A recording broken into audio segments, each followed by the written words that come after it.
চুরা লিয়া হে তুমনে জো দিলকো গানের মতো অসংখ্য গান গেয়ে শ্রোতাদের মন হরণ করা উপমহাদেশের কিংবদন্তি সঙ্গীত শিল্পী আশা ভোসলে আর নেই। রবিবার 12 এপ্রিল দুপুর 12টার দিকে মুম্বাইয়ের একটি হাসপাতালে তার মৃত্যু হয় বলে জানিয়েছেন আশা ভোসলের ছেলে আনন্দ ভোসলে। তার বয়স হয়েছিল 92 বছর। 4 बजे कल दोपहर को शिवाजी पार्क में इनके अंतिम संस्कार होंगे। শারীরিক অবস্থার অবনতি হওয়ায় শনিবার 11 এপ্রিল রাতে আশা ভোসলেকে ভারতের মুম্বাইয়ের ব্রিচ ক্যান্ডি হাসপাতালে ভর্তি করা হয়। শ্বাসকষ্ট এবং হৃদযন্ত্রের সমস্যা নিয়ে হাসপাতালে আসার পর এই শিল্পীকে সরাসরি নিবিড় পরিচর্যা কেন্দ্রে স্থানান্তর করা হয়। শনিবার সন্ধ্যায় শরীরে অস্বস্তি শুরু হয় শিল্পীর। নিজের অস্বস্তির কথা এক গৃহকর্মীকে জানিয়েছিলেন তিনি। তখনই হৃদরোগে আক্রান্ত হন বলে হাসপাতাল সূত্রে খবর ছড়িয়ে পড়ে।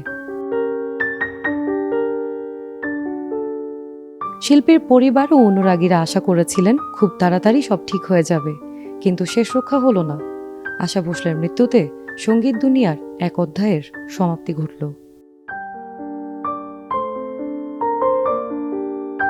ভারতের প্রধানমন্ত্রী নরেন্দ্র মোদীও আশা ভোসলের অসুস্থতায় আরোগ্য কামনা করে সামাজিক যোগাযোগ মাধ্যমে একটি পোস্ট করেছিলেন।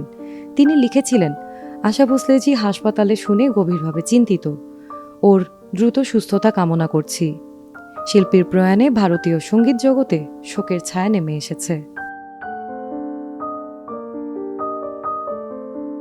আশা ভোসলে তার দীর্ঘ কর্মজীবনে ভারতের বিভিন্ন ভাষায় অজস্র চলচ্চিত্র ও অ্যালবামের জন্য অসংখ্য গান রেকর্ড করেছেন, বহু পুরস্কার অর্জন করেছেন।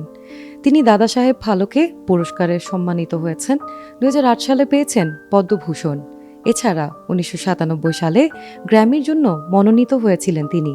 তার জনপ্রিয় গানগুলোর মধ্যে অন্যতম এক পরদেসি মেরা দিল লে গায়া, তুমসে মিলকে, দিল তো পাগল হ্যায় ইত্যাদি।